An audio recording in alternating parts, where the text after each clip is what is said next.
Hello! இந்த வீடியோவில் இன்னைக்கு நம்ம என்ன பார்க்க போகிறோன்னா பாக்ஸிங் அண்ட் அன்பாக்சிங்னா என்னென்னு பார்க்க போகிறோம்.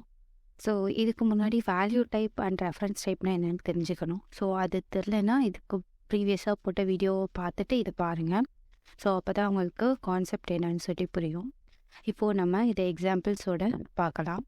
ஸோ பாக்ஸிங் அப்படின்றது ஒரு வேல்யூ டைப்பை ரெஃபரன்ஸ் டைப்பாக கன்வெர்ட் பண்ணுறது தான் பாக்ஸிங்.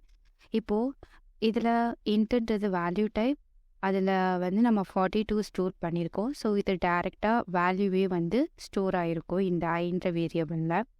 நெக்ஸ்ட்டு வந்து பாக்ஸ்டு அப்படின்னு சொல்லிட்டு ஒரு வேரியபிள் வச்சுருக்கோம்.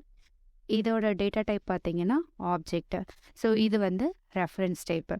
ஸோ இதில் நம்ம ஐயை வந்து நம்ம இதில் அசைன் பண்ணுறனால இங்கே என்ன ஸ்டோர் ஆகிருக்கும் அப்படின்னா இந்த மெமரியோட ரெஃபரன்ஸ் வந்து ஸ்டோர் ஆகிருக்கும்.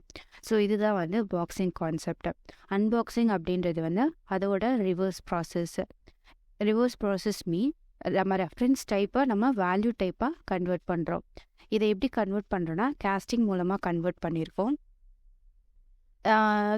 ப்ராக்கெட்குள்ளே அதோட டேட்டா டைப் கொடுத்து கேஸ்ட் பண்ணிக்கலாம்.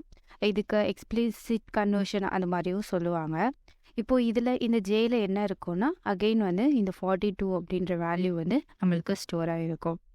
ஓகே, பாய்.